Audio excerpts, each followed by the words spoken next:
Airtel का call history या call detail कैसे निकालते हैं इस वीडियो में हम आपको बताने वाले हैं। जी हाँ दोस्तों, अगर आपके फ़ोन से कोई भी नंबर पे कॉल करने के बाद नंबर डिलीट हो जाता है और आप उसकी हिस्ट्री चेक करना चाह रहे हैं, आप ये चेक करना चाह रहे हैं कि आप अपने नंबर से, अपने मोबाइल से आप किन किन नंबरों पे आप कॉल किए थे, चाहे भले ही आपका वो नंबर कॉल करने के बाद आपकी कॉल हिस्ट्री फिर डिलीट हो गया हो, उसको इस तरह से कॉल हिस्ट्री निकाल के आप बहुत आसानी से जितने भी आपके फ़ोन से आउटगोइंग कॉल हुए होंगे उनको आप चेक कर पाएंगे। तो इसके लिए आपको अपने फ़ोन से, अपनी एयरटेल की सिम से आपको अपने फ़ोन से मैसेज करना होता है। सिर्फ एक मैसेज से आप अपनी एयरटेल सिम की कॉल हिस्ट्री आप निकाल पाएंगे।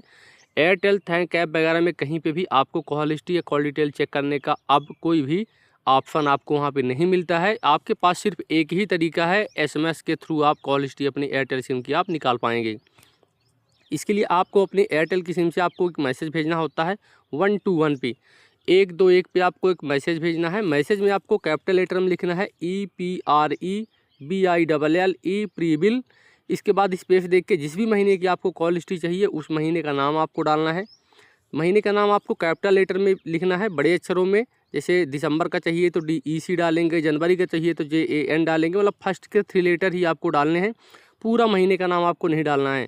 जैसे आपको फरवरी के चाहिए तो FEB डालिएगा, मार्च के चाहिए तो आपको MAR डालना है कैपिटल लेटर में, फर्स्ट के 3 लेटर मंथ के नाम। इसके बाद स्पेस देना है और जो ईमेल आईडी आपके पास आपके फ़ोन पे चल रही हो, जो भी ईमेल आईडी पे आप अपनी कॉल हिस्ट्री आप मंगाना चाहें, वो ईमेल आईडी आपको नीचे डालना है। तो आपको कुछ इस तरीके से फॉर्मेट में आपको ये मैसेज लिखना है EPREBILL प्रीविल स्पेस मंथ का नाम फिर स्पेस ईमेल आईडी। प्रीविल आपको कैपिटल लेटर में नहीं, बड़े अक्षरों में, और मंथ का नाम आपको बड़े अक्षरों में लिखना है। इसके बाद स्पेस देख के आपको अपनी ईमेल आईडी लिखना है।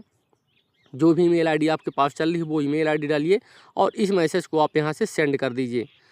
तो जैसे ही आप इस मैसेज को यहाँ से सेंड करेंगे तो सेंड करने के बाद देखिए इस तरीके से, जैसे ही आप इस मैसेज को सेंड करेंगे तो आपका ये मैसेज सेंड हो जाएगा। और सेंड होने के बाद कुछ देर के बाद आप देखिएगा आपके फ़ोन पे एक रिटर्न SMS आता है। जैसे ही आप ये मैसेज सेंड करेंगे तो मैसेज सेंड करने के बाद आप देखिएगा लगभग 30 मिनट या 1 घंटे के अंदर आपकी इसी ईमेल आईडी पे आपकी जो कॉल हिस्ट्री है, जिस भी महीने का नाम आप डाले होंगे उस महीने की कॉल हिस्ट्री या कॉल डिटेल आपके ईमेल आईडी पे सेंड कर दी जाती है।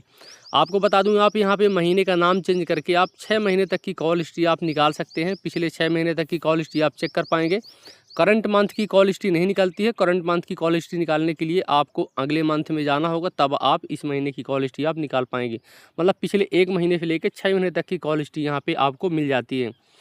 कॉल हिस्ट्री जब आपकी ईमेल आईडी पे आती है तो आपको अपनी ईमेल आईडी पे देखिए कुछ इस तरीके से आपको एक ईमेल दिखेगा। तो ईमेल आपको चेक कर लेना है। अगर आपको यहाँ पे इनबॉक्स में ईमेल नहीं दिखता है तो आप यहाँ पे साइड पे 3 डॉट पे जाइएगा। तो 3 डॉट पे जाने के बाद यहाँ पे आपको एक स्पैम फोल्डर मिलता है। स्पैम फोल्डर पे आपको जा कर के चेक कर लेना है। कई बार आपके इनबॉक्स में ईमेल आईडी जो होती है उसके इनबॉक्स में आपका मैसेज नहीं आता है, स्पैम में चला जाता है। तो आपको इस तरीके से स्पैम वाले फोल्डर में आकर चेक कर लेना है। यहाँ पे आपको कॉल हिस्ट्री आपको देखने को मिल जाएगी। लगभग 1 घंटे के अंदर आपके ईमेल आईडी पे कॉल हिस्ट्री आपकी आ जाती है। और अगर आपके मैसेज बॉक्स में आएगी तो आपके फ़ोन पे कुछ इस तरीके की एक मेल आपको दिखाई देगा। देखिए इस तरीके का बिल करके यहाँ पे आपको एक मेल दिखाई देगा। आपका मोबाइल नंबर होगा, यहाँ पे लिखा होगा prepaid bill for your number. इस तरीके से इस मेल पे आपको इस तरह से क्लिक करना है। यहाँ पे क्लिक करने के बाद आपका जो कॉल डिटेल है वो सबसे नीचे तरफ देखने को मिलेगा। ईमेल आई ओपन करने के बाद सबसे नीचे स्क्रॉल करिएगा तो यहाँ पे आपको एक PDF इस तरीके से देखने को मिलेगी। इस PDF पे आपको क्लिक करके इसको डाउनलोड कर लेना है। डाउनलोड करने के बाद आपके फ़ोन पे इसको ओपन करने के लिए आएगा। तो इस तरीके से आप ड्राइव PDF व्यूवर पे क्लिक करके इसको आप ओपन करिएगा।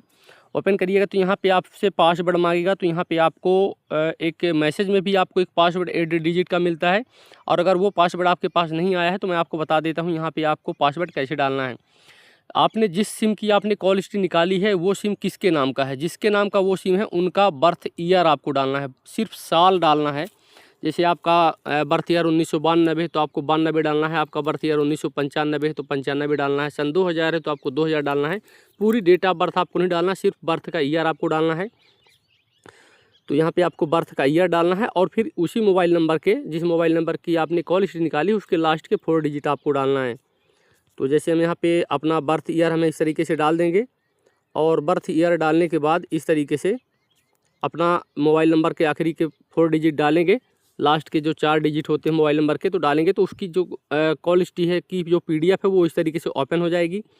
ऊपर आपको वॉइस का ऑप्शन मिलेगा सबसे ऊपर, फिर इसके बाद आपको लोकल एसएमएस जो भी किए गए होंगे जिन नंबरों पे वो एसएमएस दिखाई देगा।